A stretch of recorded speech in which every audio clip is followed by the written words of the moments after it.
Well, good afternoon from cold Ithaca, New York. Thank you so much for joining us today. I'm Nicholas Phillips, and I'll be serving as your host and moderator. One thing you'll notice is that I'm wearing a Van Heusen bow tie. It's about as fashionable as I get. Every one of us is wearing a piece of clothing that has a brand. But what responsibility do these labels have when it comes to balancing their brand's mission and their moral responsibility? We've seen in the past several years that partnering with a brand spokesperson can be a double-edged sword. Just look at the fashion brand Balenciaga distancing themselves from rapper Kanye West following hateful anti-Semitic comments. Conversely, Nike, a few years ago, decided to partner with former NFL quarterback Colin Kaepernick, who drew criticism for kneeling during the national anthem. Though controversial for some, it resulted in major sales growth for Nike for several fiscal quarters. Today, we're going to help answer some questions like how impactful is it for fashion brands to partner with the right spokesperson, and what connections can be made between political movements and fashion trends. But before we get started, we want to remind you that we want our conversation to be as interactive as possible. So please submit your questions via the chat dialog box in the top right corner of the player. We will also be sharing some helpful resources, so keep a lookout for those also in the chat dialog box. And with that, we want to learn a little bit more about you, our audience. So our first audience question, just by scanning this QR code, is what is the name of one brand that you're currently wearing? And as we wait for your responses, let me introduce you to our guest today, faculty, author, and associate professor in the Department of Fiber Science and Apparel, Dr. Tasha Lewis. Her research effort focuses on the consumer-driven aspects of the fashion industry as it contends with advanced technology, shortened product lifespans, and demands for more social responsibilities and transparency. She also happens to be the faculty author of our Fashion Management Certificate. And a link to that certificate can, of course, be found in that chat that I mentioned there. Tasha, thank you so much for joining us today. Thank you for having me. And to baseline our conversation, I want to take a brief look at the history of fashion lines and political and moral statements. Throughout the years, have fashion brands or companies that carry fashion lines taken political statements or made moves that were either morally acceptable or not morally acceptable? So I don't want to paint it with a broad brush, but I think it just in fashion itself. So fashion has a way of communicating, whether or not it's a brand, the way people wear it, and what it can convey. So we can think of political movements, something like the Black Panthers from the 60s and wearing all black in the outfits. So fashion of itself has its own way of communicating where we are. Certain brands, I'll maybe think of one from my generation, or I can remember a little bit of hip hop, like FUBU, For Us, By Us, where a brand really said, culturally we want to represent our own culture and not just brands that are selling to us. So I think fashion has a history of making a statement about who we are, but also giving a voice to consumers that are maybe not being paid attention to by mainstream fashion. And I remember the FUBU hoodie. I think I still have it. I still have it somewhere. Classic. It's so nice. I want to just real quickly check out some of our responses here from the audience. So it looks like we have a couple people from Nike, a couple people LLB and Adidas, kind of all over the map there. Yes. Which is awesome. So we're getting some really good responses. Even Michael Kors and Louis Vuitton. Perfect. Yeah. Lululemon's in there. Yeah. Yeah, we got a Old little Navy. bit, a little bit of everything. Yeah. I love it. And are there inferences that maybe the general public make with certain clothing that people wear? There can be certain brands that have an association with them, just because we may think of this is luxury, or this is vintage, this is something thrifted, or a sportswear brand like you mentioned that has an association with an athlete, and something that gives us a way to express who we are, but kind of shows this way of identification. It could be with another group, or it could say, I can afford this, or even I tell people, even if you don't think you care about brands, your clothing says something about you. And it might say, I don't care about fashion, but it says something about it. So I think brands and their affiliation, we're talking about spokespeople who you have speaking for your brand.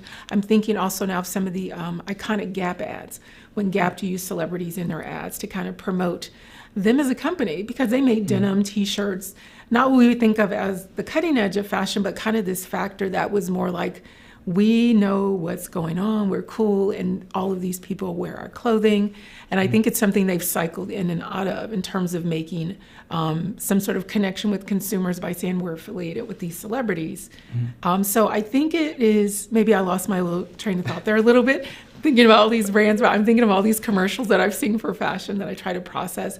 But I think that whatever we wear, we are trying to say something about who we are. And I think also with the advent of social media and influencers, kind of trying to present ourselves in a way individually that speaks to who we are. We may follow somebody, but we may feel more emboldened to create, our own look, and tag what I'm wearing myself.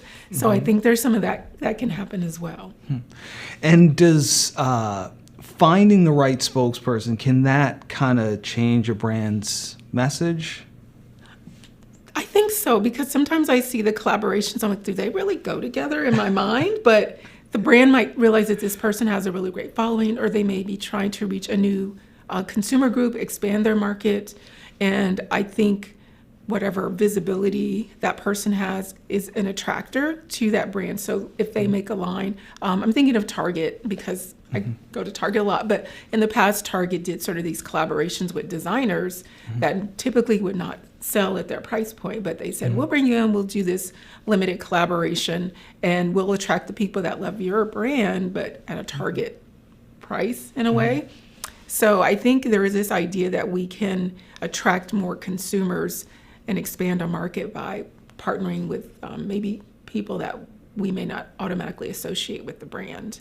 So, and I think there's also been some sticky points, even if we go back to hip hop, about people wearing brands that maybe some of the brands didn't think were appropriate for, people in that lifestyle or those artists to wear, and they've since come around quite a bit. But I think that's always the tension with fashion, is who we think should be wearing it. And I'm a fashion democracy person. Like, I think everybody should be able to wear what they want, and have access to it. So that's a fashion law issue that I also like to talk about. So okay, yeah, we'll go into that in a little bit. And one interesting thing I actually just thought about was, how do we change, or how do companies rather change their perception maybe of their brand? So again, like with hip hop, for example, I remember when the Air Force Ones came out, and it was a huge thing. And I feel like now I see everybody wear Air Force Ones, whereas before I feel like it was just a hip hop thing. How do some of these companies change maybe some of their notions? I think just realizing who the customer is and embracing the people that are part of the community that are consuming this product, and bringing those consumers to the table, letting those consumers have a voice, and helping with the product, because it may not have been something that maybe initially you intended, but now that you have a following, what do you like about it? What do you want to see us make next? Instead of pushing people away, but kind of embracing this idea of, we have a new market and what can we do to maintain it at the end of the day, and getting people in the room that represent that community and can really give voice to that, not just making assumptions, because that can also be a dangerous place to be. True. And I kind of want to fast forward to today. What are some of the missions of some of these well-known brands, like Nike, for example, is to bring inspiration and innovation to every athlete in the world, with an emphasis on athlete meaning everyone. Right. If you have a body, then you're an athlete. Exactly. Right. And I think that's great. And I use that in my classes a lot. And I try to use that as a mission statement to help students understand, what is Nike actually saying there? They're being very inclusive and saying, we make these brands, or this brand, for athletes, but we think of you as part of this group, not necessarily an elite athlete, a professional athlete, but the range and spectrum of athletes. And so I think that's I like that mission statement, because it makes you feel like you belong, even though you're not at the Olympics. But if I wear Nike, they're saying that I'm a part of this brand. Recently, I talked about Target earlier. They changed their mission statement in the last 2 years, because it was more about value, and I think something around expect more, pay less, or something. But they've changed their whole mission statement around being inclusive and having their consumers have a better life and making people feel like they belong. And they've really try to live up to that mission. So I think the mission statement, and this is something consumers can pay attention to, like, what is the brand really saying to you? Is it matching up with what you value? And it could be price, but it might also be that you're selling products that speak to me and you're paying attention, that I spend money in your business, and you want to be able to give me things that appeal to who I am. And is that common for, companies like a Target to change their mission statement? I don't want to say it's not something that happens, but I don't think it's the most common thing. But they were responding to the climate in the country and where we were.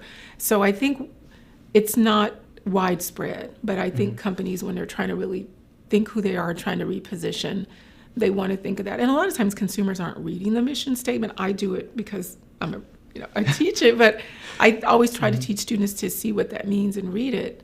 But I think it's one of those topics that might sort of just go by the wayside. And even if I see a company that doesn't have a mission statement, I'm like, why don't they have a mission statement? So I think more and more they may become important to consumers, and they may be looking for it, as part of their consumer behavior decision-making process. But I think it's something that brands should probably put more in front of consumers, make more visible. And would you say Nike's is your favorite mission statement? I just like the idea of feeling like an athlete because I'm not. So it's one of my favorites just because I feel like, okay, I could do it. And like you said, I could just do it. So I'm going to. But it's the idea of not feeling excluded from the product. And they've done things in alignment with that, with some of the athletes they've aligned themselves with, and the way that they try to promote a range of athletes from different backgrounds. Not that they haven't had their issues and their challenges, but there's something there that I see that they're trying to work out and try to do well. And there's a full view that I have of them. And so and these are things that I have conversations with my students about. If we want to talk about like labor issues and then we want to talk about product, there are maybe two different conversations, but they've come a long way. And I think being that size and having that much influence, and it can really, and I've been to the Nike campus, by the way, and it's awesome. So a lot of things it's a complex issue, but I like them as a brand and some of the things they've done, and I like talking about them and having conversations about them as a company. Okay, well, next time you go to Eugene, you'll have to let me. I'll let you know. It's been a while, but it was really fascinating just to see what they've built and what the campus looks like. So it's fascinating. That's so cool. And what's that like, or rather, what's your students' response when they kind of read some of these mission statements from some of their maybe favorite brands? So one of the things I also teach is I have students develop their own mission statement. So think about reading what they have and then trying to articulate your own mission statement. And it's a great way to kind of critically think about fashion, which I also like students to do. Is like, we shop these brands, but let's really look at them and critique what they're doing. But I use it as a teachable moment to say, develop your own mission statement. If you were to develop a brand or have your own personal mission statement, how could you capture what your essence is and what you're really about and what your values are, which is what a mission statement kind of is tied to, when you put them all together with your other kind of strategic planning efforts. Okay, and is there kind of a common thread that maybe all the students put in their mission statement? Some of the things I see, I think they want to be able, I drive it around social entrepreneurship. So I'm kind of guiding them and say, think of how you can have impact with what you do. So some things are around sustainable products, but some things are really interesting in helping. Some students want to help veterans, some want to help animals, some just want to make other consumers feel included. So it's some really interesting statements, but I like to see students thinking about that and thinking about how fashion should help us do that. It's a huge global business, and if we can use it in some way to help improve day-to-day things, it would be great. And is it always the case where maybe an external factor or even an internal factor forces kind of a company change their mission statement? I feel, just in my observation, that it's external. So I don't think companies sit around and go, what can we do to disrupt what we're doing on a day-to-day basis? But maybe paying attention to saying, this is where the world is, and we need to respond to it. And so I think it's kind of an external issue. Not that companies aren't looking internally at what they do, but I think that it's where are consumers at in the market? What are they looking for? And I think they have to think about what they want to buy. But if there's some huge shift, usually I've been in companies where even a company made something that was offensive. It's like, oh, we have to take those off the market. But you're like, who approved this? Who said this was okay? That's also another teachable moment. But really, I think a lot of it is external, and brands are often challenged to respond swiftly, quickly to those things. And I think of fashion as a business that pushes the envelope, but you have to know, what direction you're pushing in, and what are some of the guardrails, for doing that. And do you find that most companies are, kind of quick to react if something kind of comes out? Well, I can't say that I can. We just went through this with kind of, looking at Adidas, and people wanted a swifter response. And so it's almost like and I think now we do, because we have social media. We saw it, we don't think it's right. What are you doing about it? And I think companies can kind of be trying to position themselves. What can we do and what can we not do? In fairness, I'd like to say sometimes it's a legal issue. I'm thinking they're trying to go through the legal department and say, can we do this? Can we do this? What should we say? And what should we not do? But at some point, the consumer just wants to hear something like, we're not happy, and we're looking into it. But it was almost, I think the time that they took to respond was the most egregious thing. It was like, why is it taking you so long to think about this? And it almost felt like a financial issue, like, ooh, these new Yeezys are about to drop, and there's a lot of money tied up in this shoe, and we don't want to, rock. And so it got worse because there were a lot of other moving parts with it. So I think we want to see a brand respond and, acknowledge that something went wrong, and maybe they don't take immediate formal steps, but they've at least acknowledged that we see this and we know this is not right, and we are moving in a direction to correct it. I'd be interested to know, kind of, how impactful the general public's response to that was, because it did seem like it was, a somewhat long time. But like you mentioned, there's a lot of other factors that go into just, pulling a pair of shoes off the, off the shelves. Right, and they've probably already been manufactured. So as a sustainability advocate in my mind, I'm like, what would you do if you don't sell these shoes? Where are they going to go? But it was the idea that there's a bigger issue here. And so do you sell this shoe with the full knowledge of what has happened and pay the profits? And I think that was the complicated part, because it was such a huge part of their business. And I think I found out later, I did a little investigative work on my own, but it was the idea of who owns the design work. And it was indeed Adidas's intellectual property. So they get to keep the shoe, they just don't have to put the name on it. And there was a whole morals clause that was tied to what the agreement they had with Ye. So they were able to get out of it, I think, because of that language, even though it felt like they couldn't. But I think they probably had to go through each of the steps of the agreement to really realize, maybe this is something that is we can navigate out of, but I think a little bit quicker would have been a better solution. But it's a case study that I would love to teach in like a year. Because I'm waiting for all the evidence to come in, but it was a lesson, I think, in just time and addressing something that was so sensitive. So teachable moment. A teachable moment, absolutely, especially for a brand. Like, don't wait this long to say something. Yeah, I'm learning so much. And I want to kind of take a bigger scope at this and, ask you, how important is it for some of these brands to find the right spokesperson? Well, I think it is important, because you're aligning yourself as your brand, but it's also something that has to line up with the celebrity brand as well, and they're representing the product. I think it also can get dangerous if it seems like it's not genuine. It's like, oh, you're just wearing my things, but you're not really aligned with where we are as a brand. So you have a lot of followers, you're very visible, but does this match up with who my consumer is? And I could maybe see consumers being a little like, well, I don't really follow this person, I don't like this celebrity, or I don't like this person, so why would I buy this product, and it may not go well.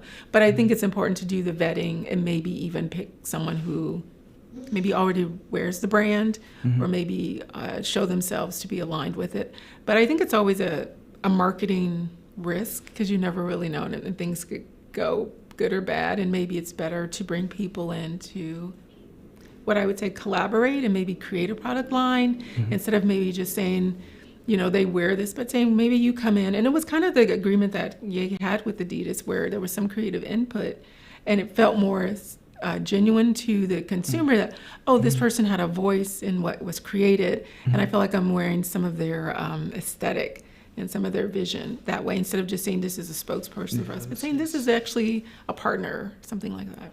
That's interesting. No, and I actually have a great audience question that I want to get to, but I actually just want to ask you a really quick follow-up with that. It seems like, it kind of goes both ways. Like one thing that I'm thinking of is like Nike and Jordan partnering up, for example, in the 90s. Wow, I can't believe I'm that old. But them partnering up, and it seems like that was beneficial for both parties. Mm-hmm. Well, I think there was strong brands, right? So there's a brand, and then there was a product that was highly aligned with that branding that could be leveraged. So I think the partnership worked because of that strength in branding, but also in the way when I went to Nike and you see the Michael Jordan building, because each athlete kind of gets their own building. But I think it was one of the early ones, if I'm not mistaken. But just to see the idea that on a campus, when you get your name on a building, this is a big deal, but just that you helped build a brand and a legacy, and partnering with someone who would really do the brand justice and have such an impact. I'm not like an expert on everything Nike and sportswear, but it's so iconic. I was just at a shoe exhibit actually in New York City, and they have a pair of like Air Force Ones on exhibit, and so it's in a museum now. It's iconic, and I think they actually got those from Nike, but it was just the idea that this shoe found its place in a museum in fashion history because of how popular it was and how impactful it was. And I know people collect sneakers and shoes, and there are a lot of sneakerheads. I'm amazed, and I'm always fascinated, and a lot of times I think they don't even wear them. So it took, I think, sneakers to a whole new level. It changed the product category in a way. And do you like Air Forces, Jordans? I'm not gonna lie. I like to look at them, but I'm not like necessarily a sneaker person. I'm a admirer of them. So I mean, I appreciate them. I am an appreciator of Jordans. Yes. Same. I'm not a huge sneaker person, but my brother's a huge sneaker person. So it's just one of those things. Same with you. I like looking. I respect the whole culture, yes. Yes, for sure. And actually, I wanted to get to that great audience question from Teve, and I apologize if I'm pronouncing your name wrong, but they ask, how niche do you have to go in order to build a clothing brand that speaks to a particular tribe without affecting wider brand appeal? Any ideas about where the balance is? That's actually a great question. And I feel that's where research becomes really important, and to understand what value, I often talk to students about value proposition. What value are you offering? Are you so niche that you're offering something that is nowhere else in the market? Are you speaking to an unmet need for the consumer that you're targeting to? And sometimes I tell students, don't try to reach everybody, because fashion is so competitive. I think niche marketing is almost required in a way, but there are some things that can be globally appealing in terms of styles that you offer. Maybe you like to do certain prints, but it's like everybody needs a blazer, or everyone's going to be looking for that great pair of pants in the fall. So try to think of the silhouettes you make, but think of ways that you can appeal to your market, what they may be looking for. And I think understanding a product category. So am I going business wear? Am I going streetwear? Where am I headed with where I want to drive my focus for fashion? Because there are a lot of segments where people are really loyal and they love brands. And there's a show on HBO, and I wish I could remember the name, but it's like a hip hop, not necessarily hip hop, but a streetwear design competition. And there's some amazing people on there designing, and I think it's called The Hype. And they do just streetwear, and it's its own genre. And I remember when I first started studying fashion, streetwear was not really its own product category, but it's so niche. But the people that are on there, they make things, but they make things for celebrities, and they work with stylists. And so it's a very specialized market. So I think if you can find a market that loves it and that's loyal, no problem. But it's like you want to make sure that you are driving a space where there's nobody really doing a lot of what you're doing, because it's easy to copy fashion. We don't have copyright. So there has to be something very unique about what you're offering and what you're delivering. And I'm thinking now, I'm going to just go to Target. I was just in Target. But it was a recent experience in Target where I walked in and they had this collection. I think it's called Future Collective. They had Sergio Hudson, who did like the designs for, I think the first time I saw him, he did a design for Michelle Obama for like the inauguration, and she wore it, and it was like, who is this designer? And he became very popular, but now he's doing a collaboration with Target. But I went in Target, and it was like Sergio Hudson, Future Collective, all these designers of color, and it was like all in one store. I was like, wait a second, what's happening, but it was amazing because they're speaking to a certain consumer, probably me, because I was so excited. But the clothing was just across the board. It was really fun. It was different, and I think if you're true to who you are as a designer and what your kind of creative niches, you can appeal to a consumer in a way. But I think people are looking for authenticity in fashion as well, and I think people want to be different. So. And is Target ahead of the curve in that, in bringing in a lot of these, fashion brands and designers? I just think they do it in a way that's fun, and they give themselves the space to do it because they're not a luxury brand or they're not designer brands, but they give you like an opportunity to participate in this world as a consumer. And I think they focus a lot on design. And I do confess, I go there a lot. So that's why I see a lot what's going on. There's things happening in other places. I remember going to the Nordstrom in New York City. So they built a new Nordstrom store in New York City. Fantastic store in the city, delightful, interactive, lots of different brands. So I'm always excited by the store experience, but also the brand offerings and things that you could customize.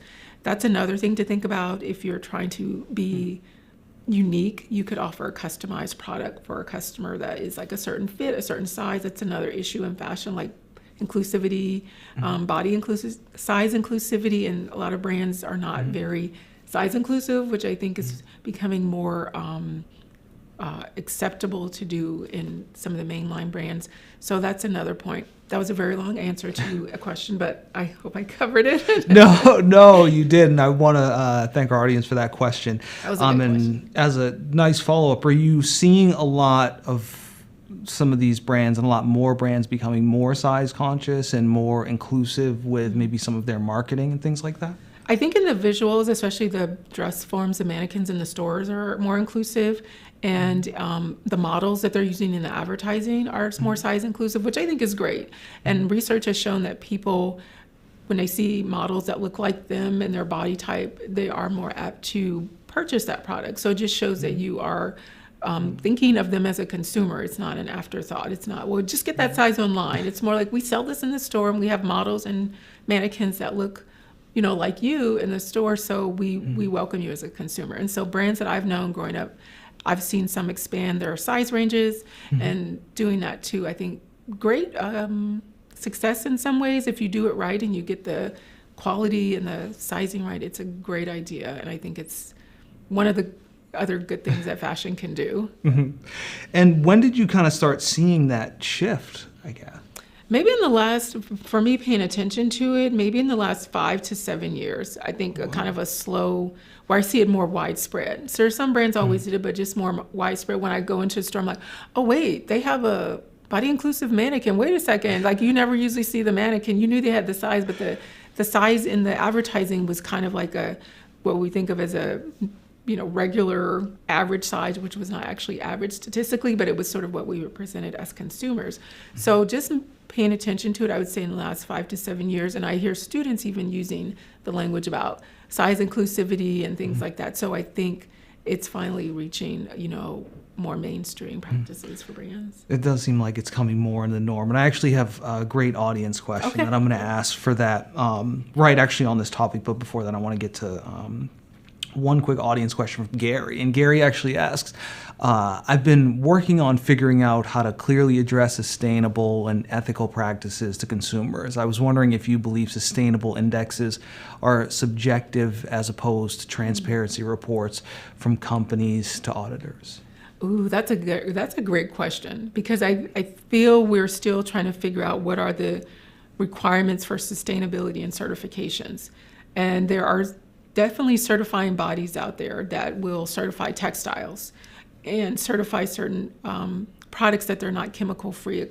There are certain indexes that do that. I went to a workshop recently on measuring impact. So there are some tools that are being developed. One of the longest standing ones so far has been the Higg Index, and they really evaluated on the producer, manufacturer, retailer side in terms of what's in their supply chain, in terms of chemicals, what parts of your practices are sustainable. So there are some that are available, but as an industry, we have not yet decided these are the standards we all have to use. It's kind of a buffet of things to pick from. So I would say to Gary, based on the size of the business, there may be some things that would be suitable for if you just want to measure the greenhouse gas emissions, how much water you're using. There are some newer tools that are coming out in terms of being able to measure that and just say overall maybe what the impact is. So I think it's a valuable thing if anyone has a fashion business to do, because consumers are looking for it and they want some of the information. And some of it is already showing up on certain brands on their tags. And I think it's important also to kind of research what they're saying. H&M recently came under fire for putting labels out that said things were recycled and they really weren't. And there's an issue around greenwashing. And so I think if anybody does it, make sure that your reporting is solid and you can back up what's on your label. Don't just say, this is sustainable. Kind of help this consumer understand why it's sustainable and then have the data to back that up. And thank you, Gary, so much for that question. And is there one thing that maybe fashion as an industry should focus on? Maybe is it, water conservation or greenhouse gas? Like, is there that first step that maybe fashion should take? From my perspective, and just based on my research, I deal with what happens to your garment. Like when we get done wearing these lovely outfits, what's going to happen after that? Where is it going to go and where is it going to end up? And a lot of times they end up being landfilled. And so my focus is, if you have new garments, do you have a take back program? Do you have a way for the consumer to bring it back to you when they're done with it? Something called product stewardship. So would you be willing to take a garment back and recycle it and reuse it as a new product? Because a lot of the environmental footprint for clothing happens at the textile creation stage, where we create fabrics. We use a lot of water, we use a lot of energy, and there's a lot of emissions just to create the fabrics that make our garments. And so I'm a proponent of recycling, just to kind of reduce the need for these newer materials at the early stages. So that's where I think fashion should be. There should be more reuse, recycling of garments. Awesome. Reuse, recycle, remember that. And on to my second audience question. So audience, thank you so much for submitting your questions. And I actually want to ask you all a question. So when you're shopping, do you look for specific brands, and what makes it stand out for you, as we kind of wait for our responses there from folks scanning the QR code? I know that for me, for example, I feel like I'm slim, so I kind of try to look for something that fits. I don't know if I really have a specific brand that I look for. What about you? I do. I have my go-to brands. I have brands that I know that fit me. I have brands that I know I like kind of their fashion edge. And because of the previous statement I just made about getting rid of garments, I have a sense of trying to pair older things with newer things just so they stay in rotation. And some things I've kept for years, I have been very delighted by keeping them. And I often tell people, shop your closet before you shop something new, because there might be something in there you haven't worn in like 10 years. And maybe your best shopping place is your own closet, because you pull something out, you go, oh my gosh, I forgot I had this. And it's amazing. And it can come back in fashion. But I do have certain brands I like to wear, and I like to wear them for a long time. So I try to think about, if I buy this, am I going to have it in my wardrobe for quite some time and be able to get a lot of what I call utilization out of it. But I'm not obsessed with brands, but I do have my go-to brands. I feel like I've got a couple here and there, and we're slowly getting some responses right now. So it looks like utility, we have occasion, durability, reasonable prices. That's always a big thing. Price is a big factor, yeah. It does seem like, speaking actually about the reasonable price comment, thank you for commenting on that. It does seem like fast fashion is grown a lot more in recent years as well. Yes, I agree with you. But I feel it is a response to what consumers are looking for. And I always take my students through a little bit of history of manufacturing and making clothing. And probably in the early 2000s, companies started trying to do something called quick response, which was to get product to the consumer faster, closer to the time when they would want to wear it, because fashion had operated on a longer forecasting schedule where we try to predict maybe a year out what people are going to wear the next year, which could be very difficult to do if things change. And so the process was really, let's get clothing out faster when people want it and get what they're looking for. And it was really smart at the time. It sounded like a great idea. And I think the tools and the logistics that happen in the supply chain to do that, it made fashion faster. And nobody ever thought about how fast do we want it to go and where's a good speed for fashion. So now we're at fast fashion where we have brands that can do this really well and get things done within weeks. But it's quick, it's not well made, because a lot of things kind of have to move very quickly, and quality is probably one of the things that gets pushed aside when you do that. And so now fast fashion is important, but it's also the thing of being disposable because the quality is not so great. And this is a conversation I also love to have with students because they realize it, but it's like, if I need something to wear to this event and it's on trend, it looks great, and it's $15, you know, what's pulling me back from doing that? And until you stop and say, you know, how many times will I wear it? How long will it last? And so fast fashion is, I think, a part of fashion, and it has a lot of challenges. And I'm always one of the, you know, I try to see both of like what's happening really well and what are the brands that are really popular, but how do we make this more, I guess, a livable world for all of us? Because I don't think I can tell people don't buy fast fashion. For some people, it's affordable, it's accessible, and you can't always buy that higher end luxury quality made item, which, you know, this is my fashion democracy statement. But how can we make these fast fashion companies more accountable for the amount that they're making? Should they be required to have some sort of take back program just because they make disproportionately more than the others, maybe? But really looking at some ways to kind of manage that process, because it's great that we can make things quickly, but you know, what's the fallout from doing that? And a lot of it is in the landfill, pretty much. I actually have a great follow-up from Dana, but I want to actually quickly follow up on that. Do you see more companies in the future maybe going towards fast fashion, or maybe kind of pulling it back a little bit, maybe project a little bit? I wish I could. Like, I wish I could say no more, but every 2 years I see a new company come online. So there's like one that H&M and Zara are kind of there with us, but there'll be like a Forever 21. There will be like a Shein. There's a ASOS. There's a Fashion Nova. So they're popping up because I think there's a demand for them, but some have gone and left. So I think they're with us. I think there may be a few that are really long-standing, that they have a business model that maybe they can get the product right, and they can also get some of the sustainability part right as well to be around for consumers to keep buying them. So I do not want to predict the end of fast fashion. I know maybe some people want to hear it. I can't, as I'm looking at what I'm seeing, and I keep seeing shorter life cycles. Maybe the fast fashion companies are going through a fast fashion cycle. They don't stay as long either. So we may see more of that. But I think they're around, but they'll be a part of the larger industry, but not the whole industry. Okay. Hopefully. And Dana, thank you so much for waiting patiently. We will get to your question now. So Dana asks, are there any brands you have been disappointed in regarding their lack of inclusivity or failure to grow with their consumers in their community? Ooh. I don't want to finger point, but I will say there are some brands that I have been disappointed by if you shop them or you go to them or you hear something about them and you're saying, I don't really want to buy something from there. So that has happened to me as a consumer. And I had one retailer I used to shop at a lot, and they actually pulled they had a size that they offered that I wore, and they took it out of the store and just said it's only online. And I was very disappointed. I've been a longtime customer, and I'm like, I always come here and buy this product in this size. They're like, well, it's online now.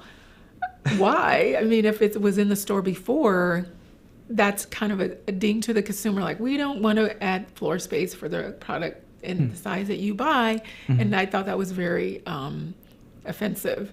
And so I think that is one thing brands have to be aware of too, if you're trying to present yourself in a way to a different customer who you could be isolating in the process, or ignoring in the process a consumer that might spend more money. And so, yes, that is that is an affirmative action. That is not an affirmative answer that has happened to me. And how do kind of brands balance that, their kind of mission, obviously, to, make money, but also keep, consumers like me and you happy? How do they balance that? Well, that's a big question too. And I think that the idea of being able to make money for a brand is maybe looking at your margin, number one, but you don't want to mark things down. And basically that means you're making what people want to buy and pretty much pay full price for it. And I think that's the key. So you're making good product and some of it is not making a lot of it. Like you make a few pieces, I'll buy it because it's not going to be around long and I'm going to purchase it, but you're making something that I want to buy. And that's kind of a formula for doing things really well. But the idea that you're making a product that I keep coming back. So I'm loyal. Maybe you have a program that gives me some sort of rewards for how much I spend. You acknowledge me as a valuable consumer, which is important. And you focus on, you see that I buy things and you come back. And we have a lot of tools to do that now. And I know I get all these emails where, hey, Tasha, we haven't seen you. You left us in your bag, which is, I notice you're probably using your algorithm to find me, but that's not the same level. But it's just the idea that we saw you, that you looked at something. Would you like to come back and buy this? But kind of this idea at another level that you're encouraging this consumer to come back and say, we have things that you want and we're willing to make a product that we know that you like. And it's very competitive in fashion. So I think it's important for brands to understand that and know who their customer is. And, how important is it for a brand to know, not just their customer, but maybe their, customer's mentality, So I'm thinking back to, the murder of George Floyd and, DE&I was such a huge thing, and being more inclusive, how can brands, think about their consumer not just as a regular consumer, but also them, from a mental standpoint, from them politically? How should brands kind of tackle this? Well, I think you're right, because right after George Floyd's murder, brands, the DEI radar was way up, because I think they wanted to do something and respond.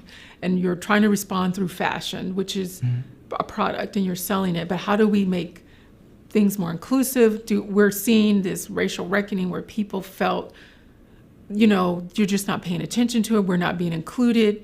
There's a lot of just tension. So I think brands just saw we have to do something. And I think brands wanted to respond, which is a good thing that they felt something that they needed to respond to.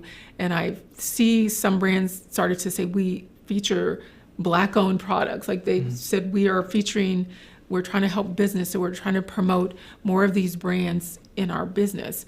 And I think it was good to do that, but it's almost like, are you going to do this long term? Is this going to be the part of your business that's going to keep moving forward? And are you going to continue to do this? Or is this something that was, right now you can do it, but are you invested? Do you have people at the higher levels and the leadership levels that are committed to doing this in the long term as part of your business and putting the products out there, promoting these suppliers and making sure that they have a space. And so that's what I'm watching to see. I mean, we're still not so far out. And some brands that I do look for, I think I mentioned, I was on Nordstrom's website. You can still find there, you can go and pick Black-owned brands. Target, you can still do it there. So sometimes I go in and I just check brands and say, who's still doing this? And who's still providing these products? And the best thing about it is the products are just good products. They're not necessarily always speaking specifically to people of color, but they're suppliers that are people of color that make great products for everybody. And it's like they should have that platform as well. So I'm watching, I'm observing, but I like the energy that came with that and just want to see it kind of play out longer, and who I'm watching to see who's really going to keep doing this and make sure that it's something that's part of their business. And fashion has been exclusive for quite a long time, and so inclusivity is still a path that fashion has to start to continue to work more on.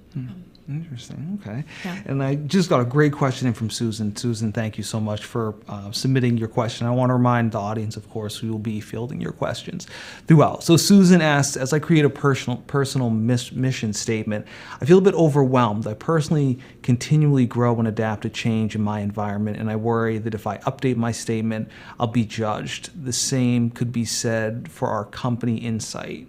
So Susan's touching on a little bit of, we grow as people, and she doesn't want to kind of change her mission to reflect that.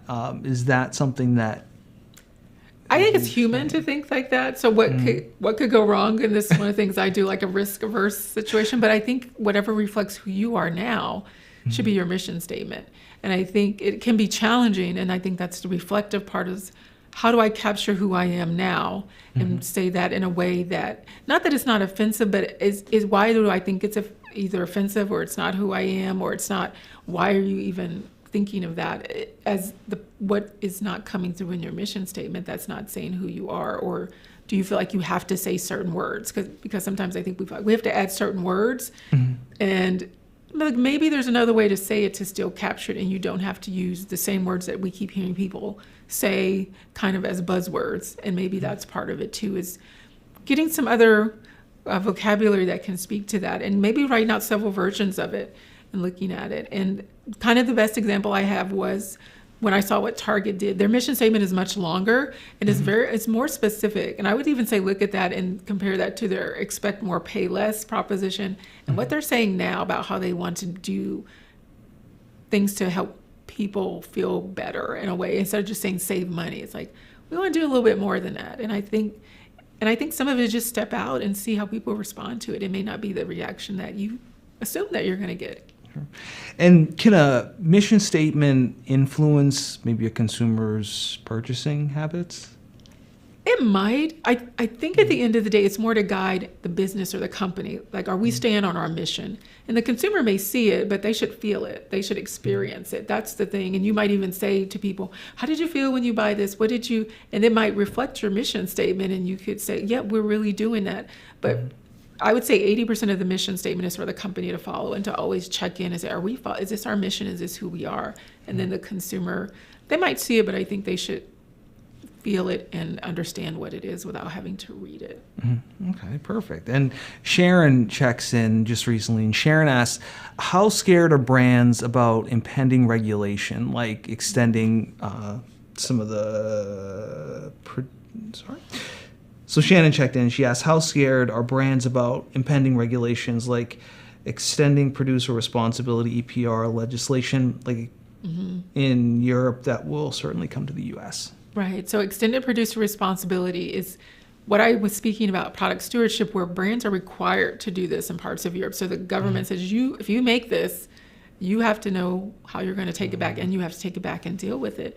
And I feel like brands are probably not ready to do that reverse, logistics of taking things back, and where do we put them? So because we're very linear in fashion and making things, make and dispose of them. So I don't know if brands are afraid. I think they're ill-equipped to do it and to understand where their value is. There's a financial situation that is, how much is this going to cost? Where are we going to put these products? But at the same time, it makes you think about what you're making, which I like, because now you're thinking about, I have to take this back when people are done with it. So how do I make it a better product for that situation? Or how do I make people keep it longer so that I don't see it in like a year when it falls apart, but they keep it for an extended period of time. And then when we do get it back, we have a great way to deal with it. So I think the whole process of trying to figure out what does this look like for fashion it can be scary. So I'm not going to say they're not scared. So I agree. There might be some fear in there, but I think it's just kind of a fear of the unknown and how do we do this? And it may be worthwhile to start to really plan that out, and maybe not. It might be some third parties. There might be some opportunities for entrepreneurs to get in here to help a little bit. But I think it's a good exercise for a business to think about, what do we do with this when we make it, and where is it going to go, and how can we be a part of giving it another life cycle. And we touched on a little bit earlier, kind of with, Adidas and the whole Yeezy shoes and all that. But I would be interested to know, are you finding that more companies are adopting a no tolerance policy, like Balenciaga, for example, when it comes to distancing themselves from controversial figures or those who make controversial statements? I will say I'm not sure about brands that have no tolerance policies. I can't speak to how many have done that. It's usually something that's a part of their corporate culture. So, and anybody you work with should be in a line with that. And I think that should be the understanding whenever you make the agreement with whoever you're working with. Like, you understand this, and that's why I believe it was already in the morals clause for the agreement they signed with Ye, and not assuming that everybody is just it's going to be a great experience for both sides, but there's some protections that you have to take if things do go wrong, and I think that's just good business practice. But I would say that zero tolerance is, I don't think it would be unheard of, but I think there's a lot of places for people to say things, like even when you're on social media, you're still talking, and I may tell you as a brand, you can't represent me, but I can go over here and I can say, which was happening, by the way. There was kind of this dialogue that was happening on social media, but it was more like you can't stop people from talking, but you can definitely separate yourselves from them. But I can't speak to how many zero tolerance policies there are. And I don't think it's bad business. It's just saying these are, in your mission statement, these are the things we stand for. These are not the things we stand for. And so we don't tolerate, hate speech. And I don't think there's anything bad about that. We believe people can express themselves, but that's not who we are. And mentioning Target, actually, we saw Target transitioning to more kind of gender neutral baby clothing. Would you say that this is going to become the norm, or is it just maybe one major retailer trying to be more inclusive? I think I've seen other brands doing it as well. So, and I know that students that design, I've seen students interested in making gender neutral fashion lines. And I know I'm thinking Victoria's Secret has done it for their line. So I don't think it's something that will go away. I think it's going to be another category, and it's for the consumer that's really like, I don't want to go in either of these categories. And I think fashion has always been male, female, boy, girl, just the way we do our product categories. And I even explained that to students. I said, this is how we categorize things, this is how we do stock keeping units, this is how we do it. So the industry has really developed around separating the genders this way. But I think it's great to think about who wants to buy it and can you make product for it. And it's another category for consumers to pick from.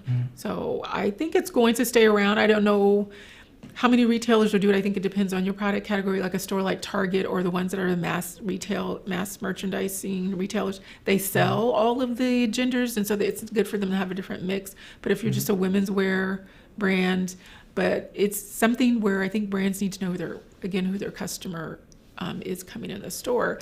And I actually used to work for a brand. It wasn't gender neutral, but they had this interesting business where they had what they called dual gender stores. So they put the men's and the women's in the same store, but it was on separate sides. But the idea was that women shop for men, so they put the menswear in the clothing in the store to sell more clothing. So it could be something like that happens. I don't know when you put everyone in the same space. But I think what Target has done, like I said, I think Victoria's Secret has done it. So I think it's something they're realizing who their customer is. It's probably a younger customer that's looking for the product, so they need to definitely respond to that and be able to design for it. I think they're even developing the mannequins as well. And so the whole industry is starting to adapt to that, which I think is good. So now that you have the ability to speak in an industry space about offering these types of products. And I want to tell the customer, I promise, this is not a Target commercial, I promise. It's we not. Just both love Target. I just shop there a lot. So I try to get a lot of other examples, and I did throw out some other names, but there's a shopping problem here, but yes, it's okay. I mean, we both love Target. What are we gonna do? Yeah. But it does seem like Target is definitely ahead of the curve in a lot of these cases. Is there something about the company that they just seemingly are ahead of the curve, or something with their leadership, or what? Yeah, I think they're listening. I think they're bringing in the people to help them create the products. I've been to Nike. I've also been to Target. So I will say I've been to Target headquarters in Minnesota too. And I also think being the city where George Floyd was murdered, I think they kind of took on this role of, we can respond. We're right here, and it's at our doorstep. What can we do as a company that has this national presence to do this? And so they're getting in their merchandising, they're offering, but they know where their stores are and they know where their customers are. So I think they have tried to respond to being on kind of the front line of where things happened, and seeing that as something they could do as a company because it happened in their city, right? Mm-hmm. So I loved Target for a while just because of their design, but I think bigger retailers kind of carry a larger burden because we see more of them and they're more widely distributed throughout our shopping locations. And that's just one of the things. If you are that big and you have that much visibility, what can you do versus if you're a smaller brand? Not that people wouldn't see you, but when am I in a Balenciaga store, but, where am I going to run into that? But, how often are you running into these brands to have these experiences and these touch points? I think is important as well, if they can do that for you. And, part of your fashion design management certificate focuses on product development. So how can designers maybe work to be more inclusive when sketching out their ideas? I think looking for different sources of information of where you're getting your design knowledge from, and looking in not just traditional places where you might find inspiration, but it's thinking about, where's fashion at now? Where can I look for what's happening now? And maybe it's not in my typical spaces. I always say, look at media, look at news, not just the typical fashion magazines.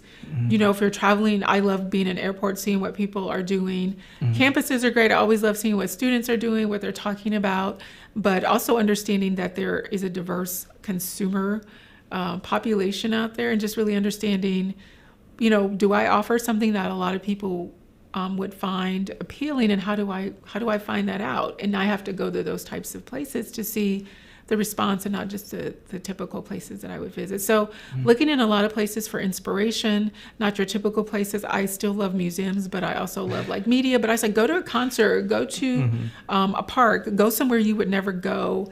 Go to, I don't know, a wrestling match. I don't know, but go see what people are doing in different aspects of their lives, and to see maybe they're wearing something that you design, but it was maybe not a customer that you thought would want to buy that product.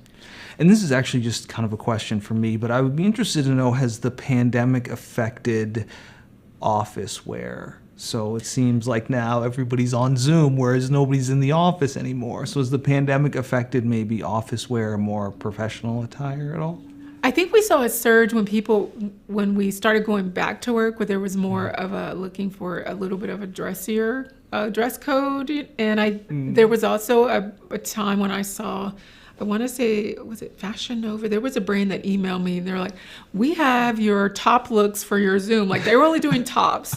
Everything you need to happen, we have you. So it was about buying tops and not the lower part. So some brands are quick to respond to, we have what you need for bidding on Zoom. So I think it put a little bit more pressure to get this all right, and then you always have to be ready to go. But I think it has changed how we imagine what the workplace could be and what clothing could be. I think it is a bit more casual, but I also think there's a little pent-up demand for dressing up a little bit. You just want somewhere to go where you can wear something a little bit dressy. I know I do. It's I want to go somewhere where I need to have on something suit-like, just to have a reason to wear it. I think we've gotten used to being more casual and more hybrid, and there is more latitude in what you can wear to work, because you're maybe I'm just not here today. I'm just getting my microphone and I'm leaving, but maybe I'm going to be here the whole day. But I think there's still this feeling of maybe I want to dress up a little bit. There was a little bit of an uptick in just wanting to get more suited up. And I saw the students when they came back, they had the blazers, and there was some sort of dressing up happening. So I liked that look, and but it was still kind of casual, but there was a mix of the two. So I think we're in this hybrid world for dress codes as well. Sure, and same, I just wanted a reason to wear a bow tie any chance I get. Right. I love wearing a bow tie, but I promise my coworkers I will not wear Nike sweatpants into the office. I promise I won't do that. I want to thank the audience so much for sticking with us and giving us some great questions. Thank you so much, Tasha, for joining us. And one last question. If you could leave kind of the audience with one thing to take away, what would it be? I would say fashion is magnificent. It's wonderful. It's a great industry. If you are interested in being in it and being a part of it, I encourage you to do it and to find your spot in it and to find what you love about it. That's what I have learned about fashion. It's not one dimension, it's multidimensional, and there's space for everyone. Awesome.